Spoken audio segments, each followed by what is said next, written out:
Почитувани добро вечер, ја отпочнуваме новата сезона на емисијата Став вечерва. Гостин во емисијата Став е доктор Филип Петровски од Демократска фракција на ВМРО ДПМН. Господине Петровски, добро вечер.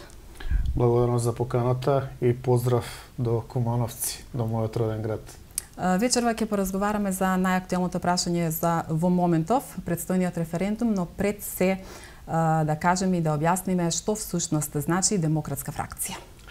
Благодарам за прашањето, има доста нејасноти. Она што на некој му се чини јасно, очигледно на други им е нејасно и многу луѓе прашуваат што значи демократска фракција. Затоа што ВМРО ДПМН како партија има многу ригиден, затворен и одамна непроменет статут, кој што партијата ја затвора и ја прави недемократска, ја прави со затворени институции, ја прави недопирлива, јас би рекол на некој начин коза ностра. Значи, една структура која што е затворена сама и одлучува сама за себе. Врвот си го бира, ја бира подлогата и на тој начин може да ги избере тие што пак повторно го бираат врвот. Тоа беше проблем со конгресите на ВМРО, особено изразен проблем на последниот конгрес во Валандово, кој што беше наместен. Значи, поради таквиот начин на затвореност во работата, органите не се проверливи, значи не може да се провери кој како допринесува, нема мерит систем, значи не се наградуваат луѓе по своето знаење, по својата вештина и по докажани квалитети, туку се наградуваат по своја послушност, веднење глава и аплодирање на лидерот. Затоа ние сметаме дека како демократска фракција треба да дојде до сериозни, темелни и далекосежни промени во статутот и да се овозможи лидерот на оваа голема партија, нашата партија ВМРО ДПМН, да се бира непосредно од страна на членството. Такви примери има многу, меѓутоа таквите примери би го отвориле базарот, маркетот, понудата за повеќе кандидати и тука би можеле да се покажуваат, односно да се докажат луѓето по своите квалитети и по својот бекграунд и ако сакате и по својата едукација. Но тоа за сега не е можно и ние затоа се повлековме во демократска фракција. Ние сме дел од ВМРО. Се разбира, ако се определи Мицковски да не исклучи, нека не исклучи. Тие манипулираат со една флоскула дека не сме ажурирани. Секој лидер, односно секој во последниве години и конгреси, буквално го злоупотребуваше ажурирањето на членството, да ги ажурира тие што му се допаѓаат или да ги избреше тие што не му се допаѓаат. Јас сметам дека во една модерна, десничарска и голема партија како што е ВМРО, нема потреба луѓето да се ажурираат, се знае кој е член, кој не е член. Јас во мојот џеп ја носам мојата членска книжка, која што датира од 1993 година. И мислам дека е во најмала рака невкусно и некултурно да Мицковски, кој што дојде пред неколку години во партијата, преку неговите гавази, односно преку џавкачите и плукачите кои што се околу него, кои што му се додворуваат за да напредуваат, да ме прогласуваат за член или за не член. Тоа не може да биде право на некој кој што ќе си го земе лично, тоа мора да извира од статутот. Затоа ние како фракција се залагаме да се демократизира партијата и конечно да заличи на едно уредено општество, односно уредена структура, која што ќе ги привлече луѓето и ќе им даде сигурност дека партијата на тој начин може да ја среди и државата. Ако државата тоне во хаос, вие барате излез. Излезот може да го понуди само организирана структура која што има принципи кои што се непроменливи и не зависат од расположението на тој што ја води партијата. Демократска фракција е една од 30 организации кои што го подпиша меморандумот за стратегиска соработка за бојкот на референдумот. Зошто сметате дека е потребно да се бојкотира референдумот? Пред неколку дена подпиша уште 30 организации, сега се веќе 60. Добра вест е што дојдоа со своје властување представници на 20 организации од Австралија. Подпиша и Бојда, значи македонците муслимани, подпиша една српска организација. Значи фронтот е отворен. Јас се надевам дека до 30 септември ќе видат над 100 организации кои што го поддржуваат бојкотот. Многу е просто. Бојкотот е единствено можно решение на овој небулозен референдум. Референдумот ја укинува државата, ќе ги укине нашите посебности, ќе го смени нашето име и претендира да го промени уставот, со што е загрозен нашиот идентитет и е нејасна иднината. Ако сакате, за да се произнесе нашиот граѓанин, македонецот, дали е за ЕУ, дали е за НАТО и дали е за договорот со Грција за промена на името, треба да се организираат најмалку 3 референдуми. Затоа што едно е НАТО, кој што е воена организација, едно е ЕУ, кој што е економска структура, и едно е договорот со Грција, и тие се посебни. Не можете вие да ги ставите во едно. Башка од озгора на се, во референдумот никаде не стои дека името ќе се промени во Северна Македонија. Коректното прашање на кое што граѓаните би требале да се произнесат, дали сте за промена на името на Македонија и да се викаме Северна Македонија. И тука ќе го добиеме најточниот одговор како размислуваат граѓаните. Од друга страна, некој може би сака да сме член во НАТО, а не во ЕУ. Некој може сака да сме, не е милитантен, сака да сме членови во ЕУ, а да не сме во НАТО. Некој може би сака да сме членка и на НАТО и на ЕУ, но да не се договориме со Грција. Значи се создава една забуна, еден конфликт кој што граѓаните не може да го разрешат со одговарање на ова прашање. И затоа треба да се бойкотира ова прашање. И јас мислам дека со пропаѓањето на референдумот ќе имаме една прво политичко тресење, би требало да падне владата и би требало да се оди на брзи предвремени избори, во кои што предвремени избори, ако се коректни партиите, кои што се залагаат за промена на името, еве на пример Социјалдемократскиот сојуз, би требало да си го променат своето име пред изборите во Социјалдемократски сојуз на Северна Македонија. Партијата на Љубе Бошковски да си го смени името во Обединети за Северна Македонија. Така ќе ја пратат пораката дека тие навистина се за Северна Македонија до своето членство, своите поддржувачи, и тие на избори ќе видиме колку гласови ќе им дадат. А ВМРО ДПМНЕ со Мицковски, ако е за Северна Македонија, исто така треба да се смени името во внатрешна Северно-македонска револуционерна организација. Јас не сум за тоа. Сметам дека не треба да се смени името. Ние можевме на друг начин да реагираме низ овие години и требаше да бараме алијанси, да бараме сојузи на Балкан, да бараме начин да се зближуваме со некои држави, дали е тоа Србија, дали е тоа Бугарија, дали е тоа Грција, требаше да се развиваат работите на друг начин. На овој начин, со понижување, каде што, да речеме, Меркел, Столтерберг и другите ни велат патот ви е преку Атина, но не е загарантирано. Никаде не стои дека ако ние го сменим името во Северна Македонија, веднаш ќе влеземе во НАТО и во ЕУ. Со ЕУ немаме започнати ниту преговори. Преговорите ќе траат по мое видување, а еве добро е што веќе овие емисии остануваат и како историско сведоштво, минимум 10 години. Ако започнат. Од друга страна, нејасно е иднината на Европската унија за 10 години. Веќе Британија ја напушти, има големи трзавици во Европска унија, тоа е поле на моја експертиза. Јас предавам меѓународни организации и право. Значи, не е јасно што ќе се случи во овие 10 години. Исто така, генералниот секретар на НАТО, кој што сега ни доаѓа тука на нас, исто самиот најавува дека не е јасна иднината на НАТО. Према тоа, ние не можеме да ја поврзуваме промената на уставното име, на нашето историско и вековно име, со членство во овие организации. Со нив требаше се преговара на друг начин, со грците на друг начин. И да се одвојат овие прашања и се разбира, пред да се доаѓа до вакви небулозни прашања за на референдум, требаше да се направи широка јавна дебата со инволвирање на интелигенцијата македонска, можеби и меѓудржавни дебати, кои што ќе понудат варијанти и кои што ќе го осетат пулсот на народот. Вие не можете да го понижите народот и од него да барате да е про НАТО и ЕУ. Ваквото малтретирање, тормозење на граѓаните доведе до развој на анти-НАТО сентимент кај македонците.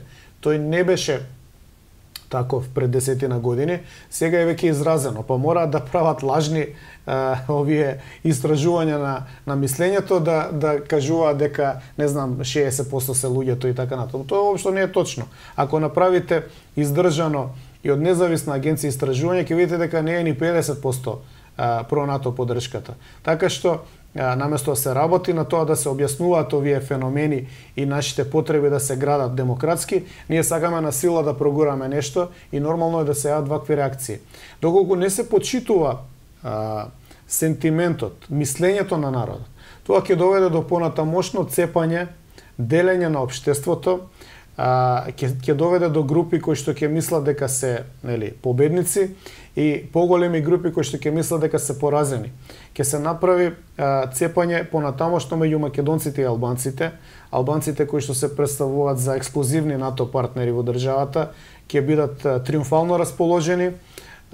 Се разбира, преку НАТО тие гледаат еден друг пробив, една друга магистрала, обединување на албанските територии, што е посебно дополнителен проблем за Македонија како држава, но и македонците како народ. Така што ова брзање, ова гурање на ова прашање создава многу повеќе проблеми отколку што решава проблеми. Во меѓувреме отпочната и кампањата под слоганот Македонија бойкотира, која што се спроведува од врата до врата. Кажете ми, на каков прием наидувате кај граѓаните? Дали ве подржуваат? Сваќаат ли пораките? Најголем дел од народот е определен, веќе е завршено, предолго трае оваа ноќна мора и луѓето веќе имаат свој став. Најголем дел ќе бойкотират референдумот, доколку не биде фалсификуван, нема да успее. Јас сум сконцентриран на изборна единица 4 и 5. Тоа е од Крушева па се до Струмица, преку Кавадарци, Неготино, Гевгелија, Прилеп, Битолско, Пелагонија и така натаму. И ќе одам од врата на врата да се видам со луѓето, да појаснам. Материјалите се готови. Тие јасно објаснуваат како треба да се постапи. Ние, за жал, имаме контрапропаганда на теренот. Контрапропагандата објаснува дека, таа е предизвикана, односно структурирана од страна на господинот Заев и некои соработници што се представуваат како опозиција, а се блиски до Мицковски. Имено што прават? Тие велат дека треба да се излезе на референдумот, да се гласа против, бидејќи Заев изјавил ако изгуби на референдумот дека ќе даде оставка. Тоа е повеќе од јасно дека е лага. Барање на оние гласови кои што би бойкотирале да излезат да гласаат против за да се направи цензус. Најверојатно е дека, јас сум 100% сигурен дека цензус нема да има. 900.000 народ нема да излезе на 30 септември и по моје длабоко убедување не треба да излезе. Веќе наредната година може да се организираат специјализирани прецизни референдуми кои што ќе го отцртат мислењето на народот или да се даде простор да народот му се објаснат детално правците по кои треба да се движиме, но да го убедиме преку формирање на национален консензус. Очигледно немање на национален консензус, немање на црвени линии, немање на јасна политика што се македонските национални интереси ќе доведе до тоа цепање. И сега они прават еден заокрет на овој референдум, ќе се обидат дел од граѓаните да ги изманипулира, посебно во руралните средини, каде што нема доволно информации, каде што, да речеме, дел од населението е по-наклонето кон партиско информирање. Значи, доаѓа партиски комесар и вели, ти сега мора да гласаш за или мора да гласаш против. И тие без поговор, без размислување тоа го прават. Јас ќе се обидам со една поголема екипа да допрам до што повеќе луѓе директно, очи во очи, да го дадам тој материјал и ако нешто не е јасно да објаснам. Затоа што со искачањето и гласање против, вие му давате исто како да се гласале за, односно му давате цензус на Заев. И Заев е многу помалку битен, Заев е марионета. Во оваа игранка тој е изберен да ја докречи Македонија и на нас не ни е битно Заев ќе го нема, меѓутоа Македонија да ја има. Еден убав ден ќе дојде некој друг премиер, можеби и од таа партија, можеби од ВМРО, можеби од некоја трета партија. Но дали Македонија ќе биде се уште Македонија или ќе биде Северна Македонија или ќе биде кантонизирана држава или ќе биде држава која што е пред распаѓање, е многу битно во овој момент да го спречиме. Имено, овие големи структури го ценат капацитетот за имање на држава. Ако они сметат дека може да ве газат, дека вие ќе се повлекувате и понатаму, тие ќе ве газат. Затоа што се тоа меѓународни интереси и тука не се битни 100.000 граѓани на Куманова. Битни се милиони граѓани, милиони квадратни километри територија, отцртување на нова геополитичка стратегија, глобално и се разбира милиарди долари или евра во воена опрема. Така што они би не прегазиле, ние би биле статистичка грешка, доколку самите не побараме друг начин. Тоа според мене е бојкотот. Господине Петровски, во јавноста во последно време се појавија повеќе шпекулации во врска со потпишаниот договор со јужниот сосед. Доколку се направи една паралела од ваша перспектива, што ќе добие, а што може и дали може нешто да изгуби Република Македонија? Дали со овој потпишан договор се задира во македонскиот идентитет? Не само што се задира во идентитетот, ова е последната фаза на бришење на Македонија како проблем кој што се појавува во 19 и 20 век. Многу малку луѓе сметаат, не знам, може би тоа е недостаток на информации или едноставно игнорирање на работите, дека историскиот контекст има своја битна улога во ова што ни се случува денеска. Јас секој пат го појаснувам она што ни е проблем со Грција на следниот начин. Во 1913 година Македонија беше поделена. И тоа на 3 дела големи и еден мал дел во Албанија. Србија, Бугарија и Грција. Грција зема 51% од територијата на Македонија. Тоа е најплодниот дел, житницата, од каде што може да се прехрани цела Грција. Тоа е она што нацистите го правеа во Втората светска војна со Украина и со Полска, значи проширување во лебен спейс, простор за живење. Инаку Грција, без тој дел од Македонија во 1913 година, таа година е анектиран и Крит, е едноставно Пелопонез, односно Карпи. Немаат од што да јадат. Сега, поделбата на Македонија во 1913 година е завршена со тоа што е избришена Македонија и е избришен македонскиот народ. Тој не постои нити во Грција, нити во Бугарија, но не постои ниту на овој простор. Овдека, да се разбереме, не е Вардарска Македонија, него е Вардарска Бановина. Еве, кумановци добро знаат, тука има луѓе што повеќе се сеќаваат, упатени се и Куманово е измешано меѓу македонци, срби и така натаму.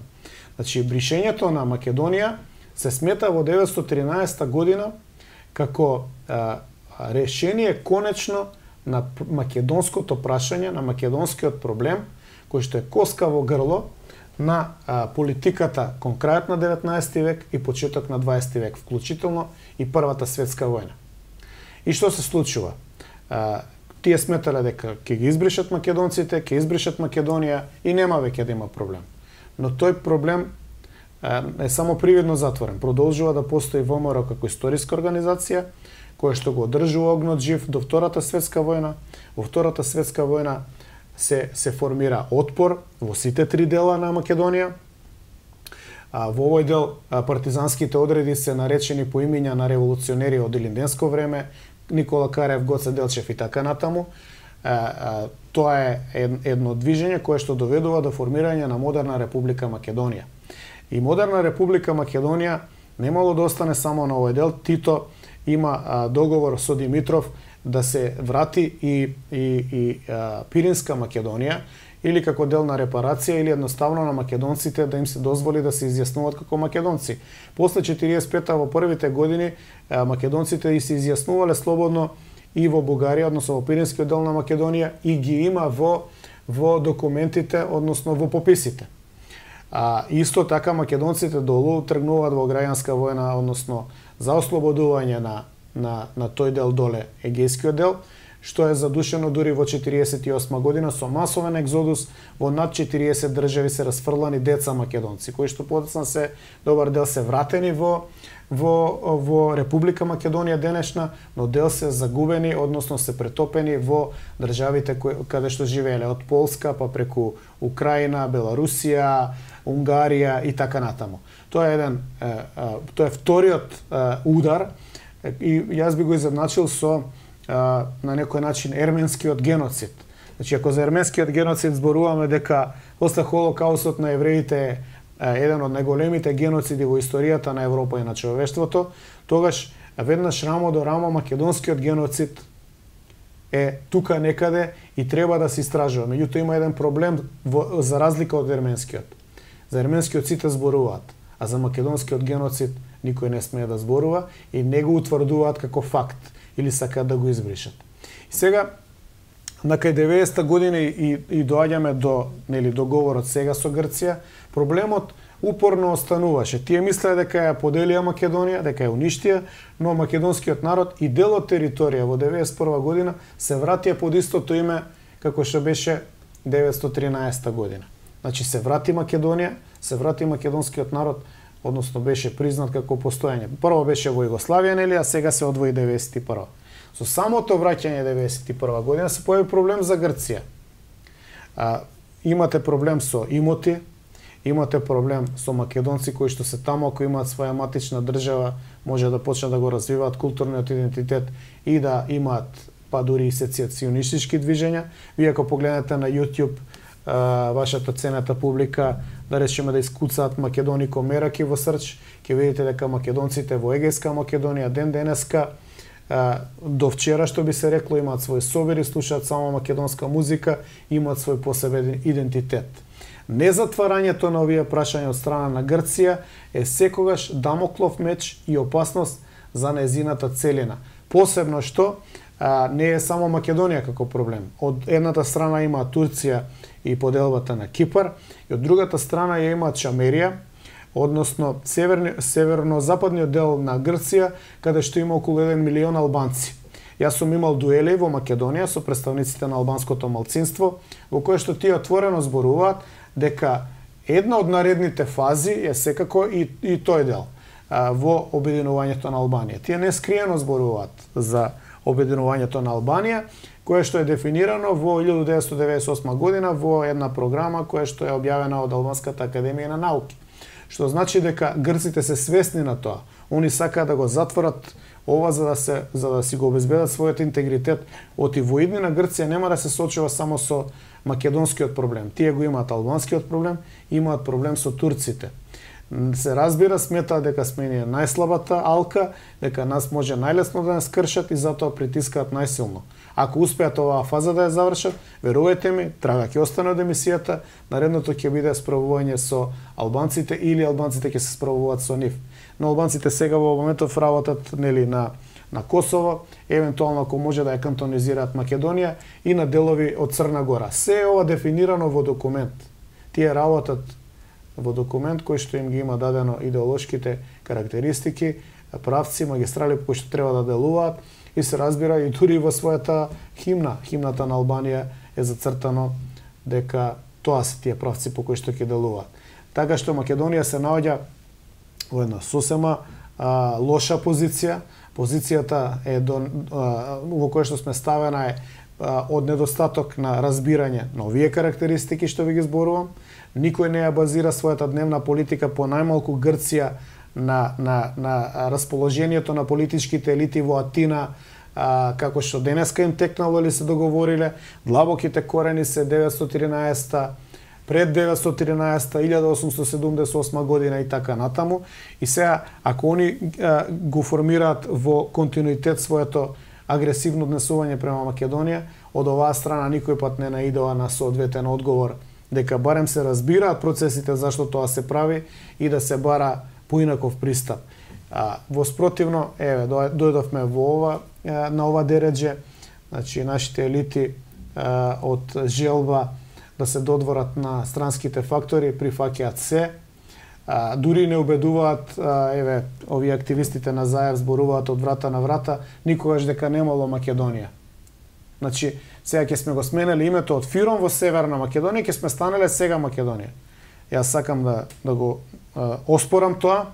Во 91 година донесовме устав, во уставот пишува Република Македонија, а во 93 година сме примени со измама во Обединети нации, измамата ја направи Киро Глигоров и тогашната номенклатура на СДСМ, дека тоа е привремено име за 2 месеци. Се разбира, тоа не се оствари, остана до ден денеска и сега го користат како нивен аргумент нивното предавство од 1993 година. Секогаш бевме Република Македонија и треба да останеме Република Македонија. Ќе бидеме сметани за палјачо на меѓународната политичка сцена. 140 држави не признаваат под уставното име и сега би требало да ги известиме дека сме го сменили уставното име и сето што го правевме во 25 години не важи.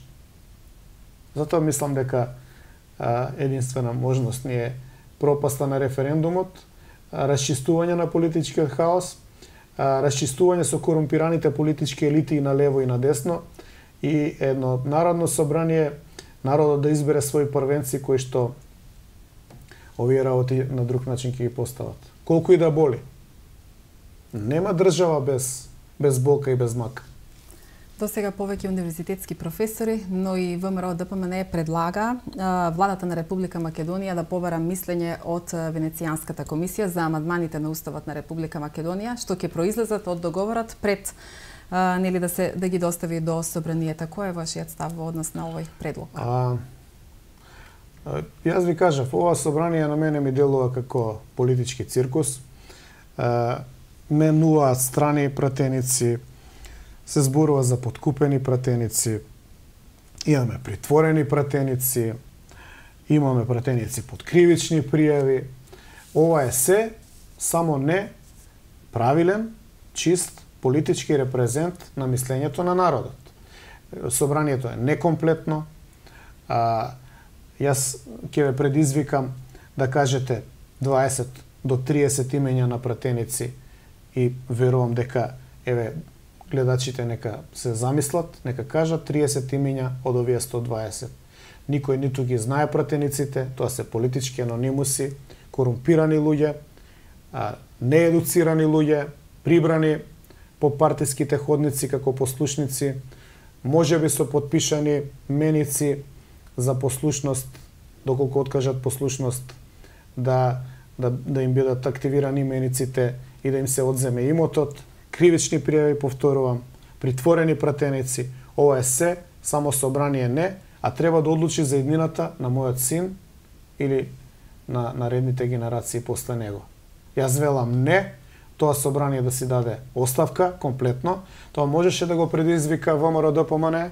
Цела година ги повикувам пратениците на ВМРО ДПМН и во оваа прилика ќе ги повикам да си дадат неотповикливи оставки и да не учествуваат во националното предавство. Затоа што ако го верифицираат, тие ќе бидат исто и со другите корумпирани политички елити. Мора да се случи слом, крах на овој поставен вака систем и да се изберат вистински представници на кои што народот ќе може да им се обрати. Јас се кладам дека во овој момент народот нема контакт со пратениците. Пратениците или се кријат, или се плашат, или се срамат, или се изолирани како политичка елита, што во најмала рака треба да биде односот меѓу тие што ги гласаат и тие што ги репрезентираат. И одлучуваат во нивна интерес и еменуваат нашата иднина, нашата перспектива. Дали е можно да реагира Уставниот суд со оглед на тоа дека се уште официјално или не се познати уставните измени? Не. И Уставниот суд треба да се распушти. Тоа треба да се избрка све. Значи, гледайте, Талат Џафери е неуставно изберен, нема 61 пратеник во моментов кога е гласан. Поднесени се иницијативи, за жал ВМРО ДПМН не ги поднесе тие иницијативи, излажа. Мојата партија рече дека ќе поднесе иницијатива, ќе го оспори, требаше тоа да го направи, но тоа не го направи. Нашата партија, врхушката, нашата политичка елита е исто така корумпирана како елитата на господинот Заев. И буквално иницијативите стигнуваат од други луѓе до Уставниот суд, но Уставниот суд не реагира. Овој Уставен суд е се, само не Уставен суд на Република Македонија. Ова е исто така структура која што е, бидејќи е мало тело, лесно подкуплива. Постои еден уставен судија кој што бил соработник на тајните служби, јас го знам по име и презиме, соработувал, работел против македонците во Кичевско, сум читал документи, работел на етногеноцид на македонците и селување во 70-тите и 80-тите години и тој човек е уставен судија. Тој човек нема да реагира за да ја заштити Македонија, затоа што албанците со Северна Македонија и промена на идентитетот на македонците, а зачувување на нивниот идентитет гледаат шанса за кантонизација и понатаму поделба на Македонија. Јас велам, се што сум ви кажал денеска во емисијата, дај Боже да не е точно, јас да сум шарлатан, отколку јас да бидам во право, а Македонија за 10 години да не постои. Она што го гледам како правец после 2001 година, За жал не ме демантира, туку ме потврдува. Тргнете од Рачиново за Куманово, од Скопје преку Рачиново, ќе видите голем монумент од стотици метри со албански знамења и се до Љубодрак и Уминдол нема да видите никаде македонско знаме. Која држава е тоа? Која територија? Уставниот суд требаше одамна да ги спречи сите тие работи, со јасно поставување на законите, останатите органи требаше да делуваат, но немаат сила, немаат политички капацитет, баш поради корумпираните македонски политички елити и на лево и на десно. Да не видам безобразен и брутален. Тоа се треба да се собере и на клоци да се шутира, за да поставиме држава. Инаку, само мислиме дека имаме држава, во меѓувреме пола Куманово се исели во Австралија, Нов Зеланд, другата половина е во Афганистан. Луѓето, градот тоне во заборав. Македонците се повлекуваат плоштадот према спортската сала, се менува етничката мапа, се менува слободниот простор каде што може да се движи еден обичен кумановец слободно. Тоа ли беше државата што ние сакавме да ја развиваме? Тоа не се виновни албанците што се случи. Виновни се политичките корумпирани елити на СДСМ и ДПМН. И јас се залагам тоа да го промениме. Има начин како. Господине Петровски, како гледате на тоа дека власта на некој начин овој референдум некако го поистоветува со историскиот референдум за независност на државата? Фарс. Голема сработа е да референдумот кој што беше за осамостојување на Македонија, кој што беше израз на потребата да се верифицира постоењето на државата на македонскиот народ, бидејќи тоа се документите на АСНОМ од 1944 година, па подоцна бевме нагурани на сила во Југословенската федерација, оти Михајло Апостолски со својата 70.000 наоружана војска, партизанска војска, сакаше да оди на Солун.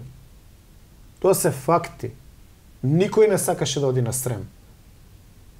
Па беа разоружани, масовни ликвидации во Велешко, Кумановско, на Скопското Кале, и беа пратени македонците без оружје на Сремски фронт да изгинат во кланица, да не се вратат назад, за да се обезглави во крв, да се плати и да се обезглави потребата за посебна држава.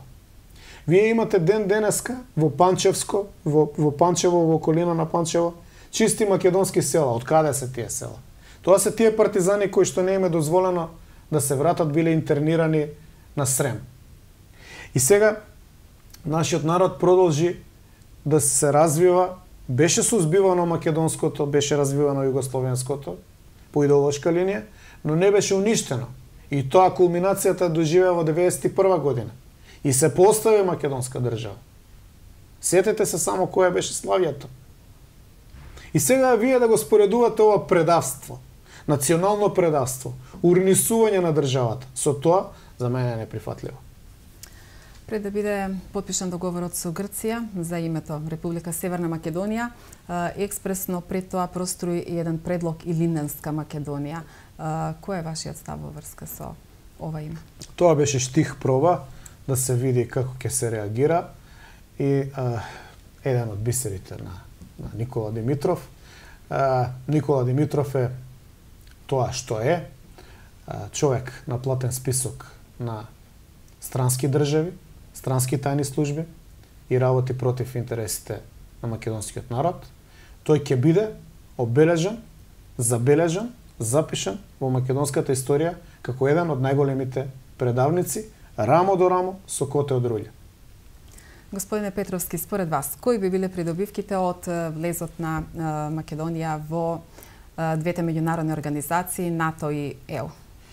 Значи, неспорно е дека треба да имаме однос кон овие две организации.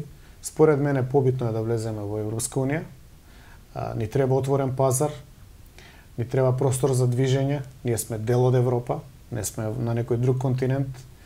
Најголемиот дел од нашите соседи се дел од таа организација, со нив тргуваме, сакаме да има предприемаштво, pursuit of happiness, потрага по среќата низ барање на собствен развој и благосостојба и треба да бидеме дел.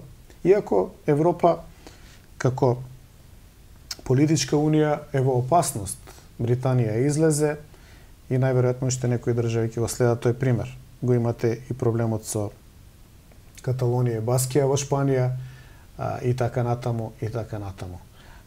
Има една сериозна опасност Европската унија што бриселската бирократија делува сама за себе во собствен интерес, потоа постои финансиска олигархија која што е контролирана од Германија, која што делува во интерес на Германија и во најмалку делуваат во интерес на националните држави. Тоа го воочи Британија, затоа излезе.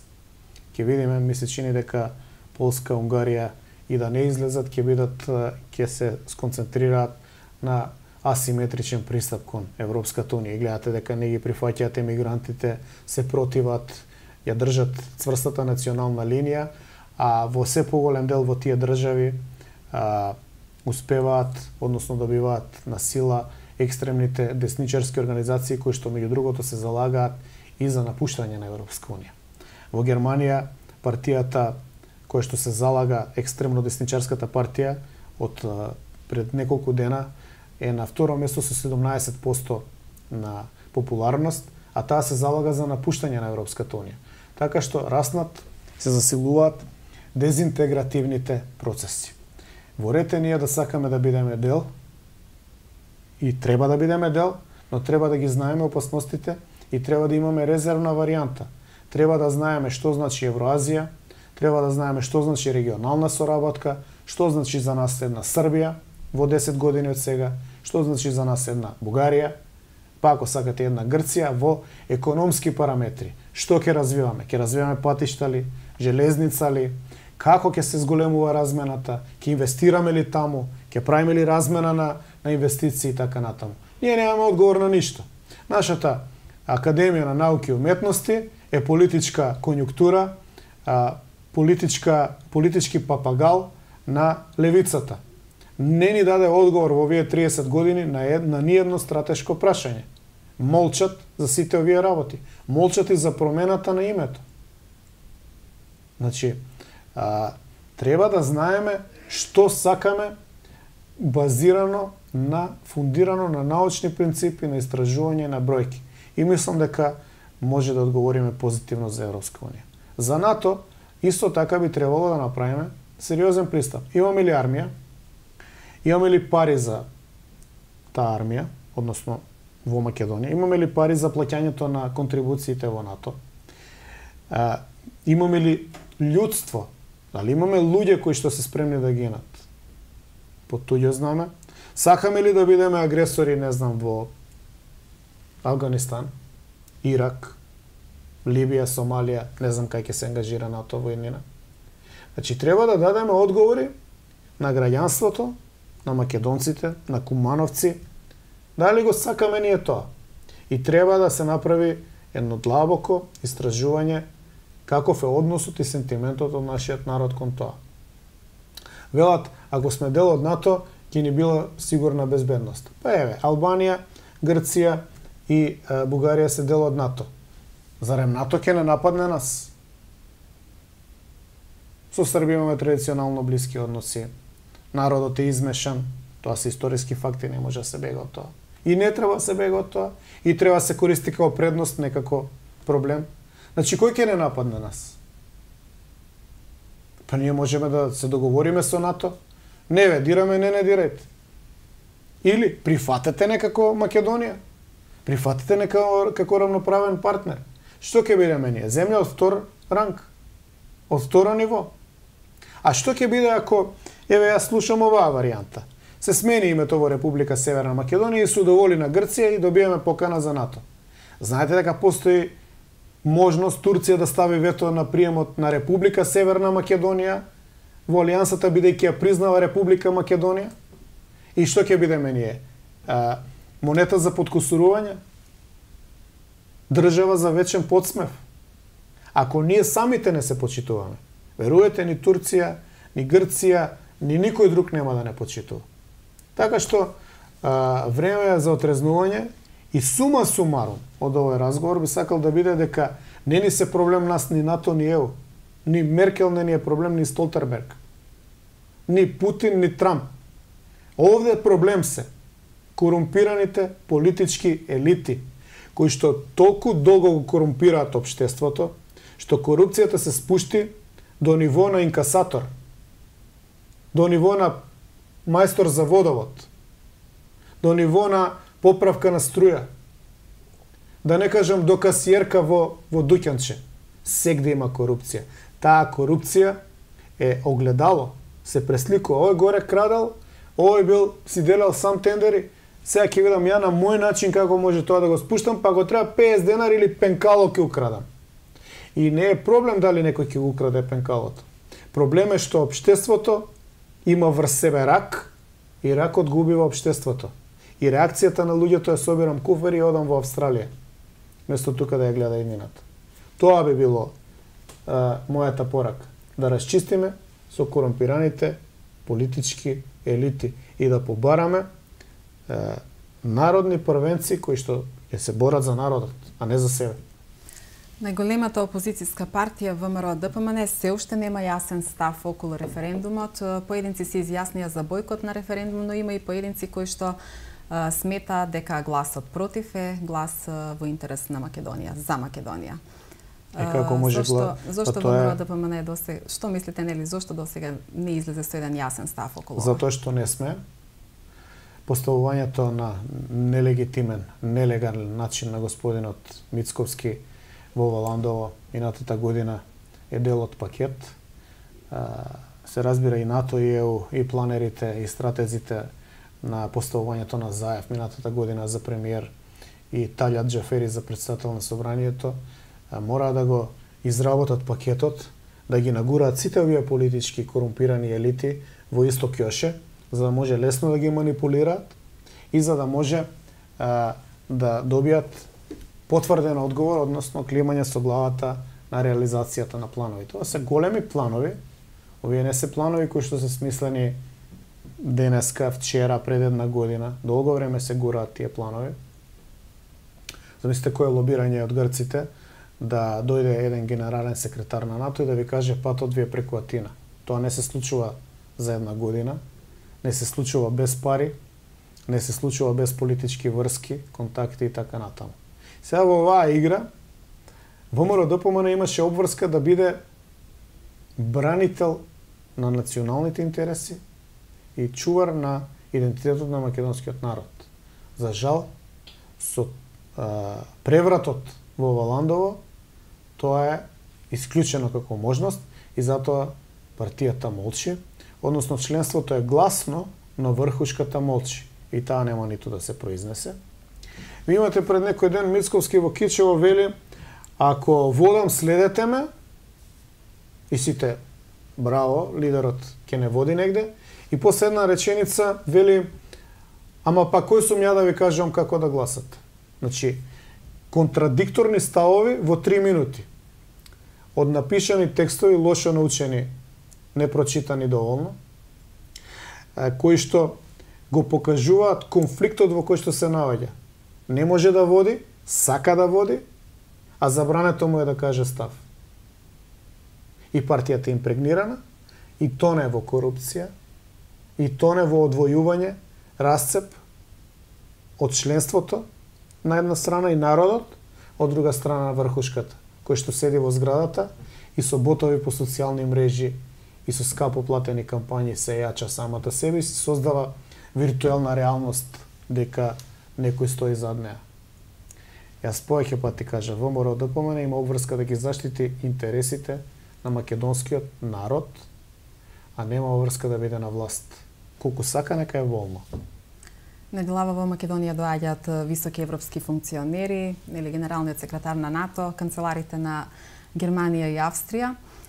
Дали според вас ова е една порака дека меѓународната заедница стои зад владата и очекува успешен референдум или пак станува збор за еден вид притисок? Да, меѓународната заедница стои зад Заев, односно стои зад потребата да ги оствари, да ги реализира своите планови.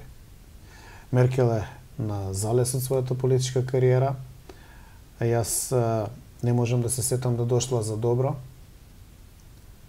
да дојдат на отворање на стадион, автопат, градинка, на заедничка седница на владата на Република Македонија со онаа на Германија, или во едноставно пријателска посета. Од 3 дена, 5 дена да оди во Охрид, да ужива во Македонија, во убавините на Македонија. Не.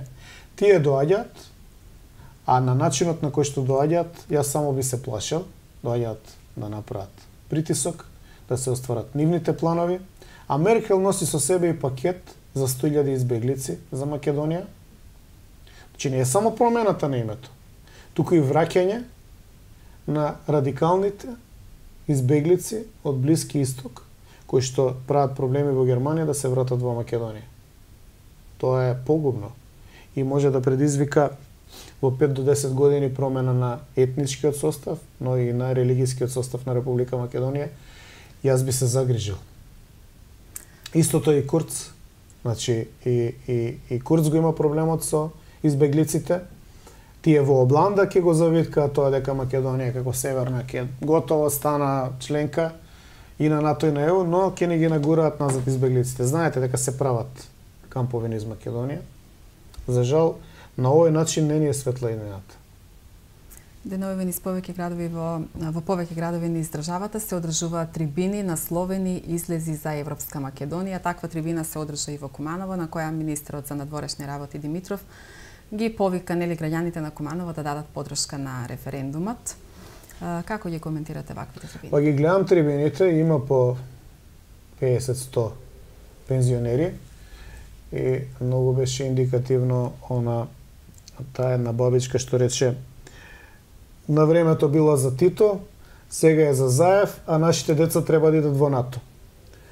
Јас не би сакал да звучам преиронично, но факт е дека учесниците на тие трибини ниту знаат кај се, ниту знаат зошто се, ниту имаат одговор на овие прашања кои што вечерва ги загатнавме. Тоа се или некои партиски активисти, или родители на некои партиски активисти и функционери кои што мораат да бидат таму и да седат. За жал, тоа е политичката слика која што ја гледаме од таа страна. Тие трибини немаат подршка, народот не ги поддржува овие политики и ако му се дозволи слободно да гласа на изборите, СДСМ ќе доживее дебакл. Демократска фракција на ВМРО ДПМН е за бойкот на референдумот. Еве според вас, што ќе се случува доколку референдумот пропадне? Или обратно, што ќе се случува доколку референдумот успее? Не би сакал да мислам дека ќе успее. По она што го имам како сознание, мислам дека ќе пропадне, доколку не го наместат. Голема опасност е местењето, посебно во чистите албански средини, каде што може да се пунат кутиите. Јас го знам методот како работат, односно што прават таму и што е правено во последните 25 години. Се надевам дека нема да бидат толку очајни да дојдат резултати со 100% изгласано. Оти се знае дека не повеќе од 35 до 40% од гласачите во албанските средини се во Македонија. Поради тоа што имат тројни државјанства во Косово и во Албанија и физички не живеат тука, и поради тоа што дел од нив се во надвор од Македонија, Западна Европа и така натаму.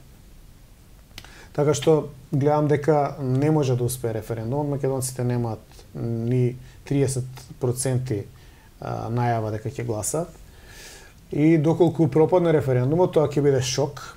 Ќе биде шок за Меркел, ќе биде шок за Курц, ќе биде шок за Заев, ќе биде шок за Мицковски, сите ќе бидат здрмани и може да се појави првичен стрес и политичка несигурност. Затоа велам, супер, распуштање на собранието, нови предвремени избори, треба да се смени законот за политички партии, треба да се смени изборниот модел, комплетно државата треба да прогласи ремонт за да дојдеме до некаква ситуација од која што ќе почнеме да се оправаме, отитонеме секој ден. Си делат тендери во 4 очи, децата тргнаа во школа, немаат учебници, тотален хаос.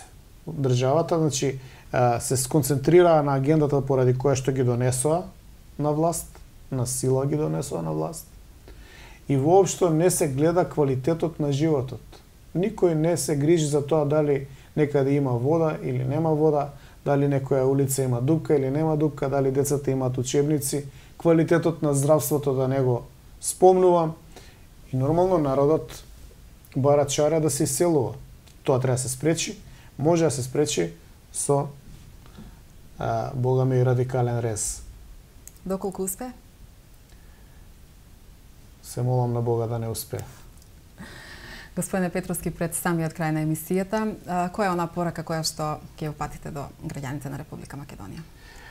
Да не дозволуваат да ги заведе пропагандата во овие 20 на дена пред нас, да не излегуваат на овој срамен, антидржавен, антизаконски, антиуставен референдум, да го сочуват интегритетот и достоинството, да бидат ведри, заедно можеме да дојдеме до подобри времења, заедно ќе ја градиме Македонија на друг начин, да ми помогнат да расчистиме со корумпираните политички елити, да појдеме со едно народно собрание да смениме се. Оти вака веќе не може. Господине Петровски, ви благодарам уште еднаш на гостувањето. За поканата и поздрав за Кумановци. Се надевам дека соработката ќе продолжи, или во некоја следна прилика ќе поразговараме и за сите други теми кои што ќе бидат актуелни. Ви благодарам уште еднаш. Вие, почитувани гледачи, останете со програмата на Телевизија Плюс. Се гледаме за 2 недели. Пријатна вечер.